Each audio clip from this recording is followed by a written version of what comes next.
মুখ্যমন্ত্ৰী সৰ্বানন্দ সোণোৱালৰ বিৰুদ্ধে অভিযোগ RTI কৰ্মী দুলাল বৰাৰ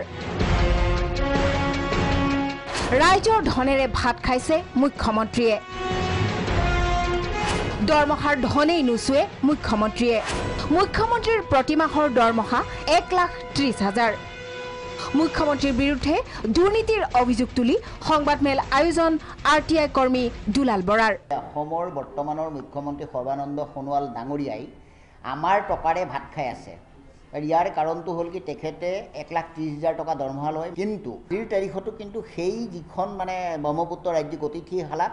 তাত তেখেতে আমাৰ টকাৰে ভাত খাই আছে একাপ চাহৰ পইচাও কিন্তু নিজৰ দৰমহাৰ টকাৰ পৰা নাখাই সেই টকাখিনি আমাৰ সাধাৰণ জনতাৰ টকাৰে তেখেতে আজিৰ তাৰিখত ভাত খাই আছে গতিকে মই এতিয়া আপোনালোকৰ জৰিয়তে অসমৰ জনসাধাৰণক দেখুৱাবলৈ বিচাৰিছোঁ যে যিখন ৰাজ্যৰ মুখ্যমন্ত্ৰীজনে শূন্য সহনশীল দুৰ্নীতিৰ কথা কৈ আহিছে আৰু সেইজনেই এজন দুৰ্নীতি কৰা পৰায়ণ মানুহ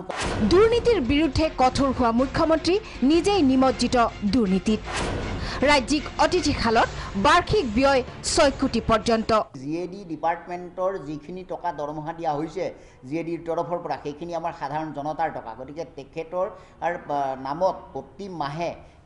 GADয়ে মানে পেমেণ্ট কৰিব লগা হয় ৰাজ্যিক অতিথিশালাক 30 পৰা 60 লাখ টকা প্ৰতি মাহে আৰু এইটো যদি আমি অংক কৰি চাওঁ বছৰত তেতিয়াহলে 3 পৰা 6 কোটি টকা হয় এই সন্দৰ্ভত প্ৰধানমন্ত্ৰী আৰু কেন্দ্ৰীয় গৃহমন্ত্ৰীলৈ পত্ৰ প্ৰেৰণ কৰা বুলিও মন্তব্য কৰিছে RTI কৰ্মীজনে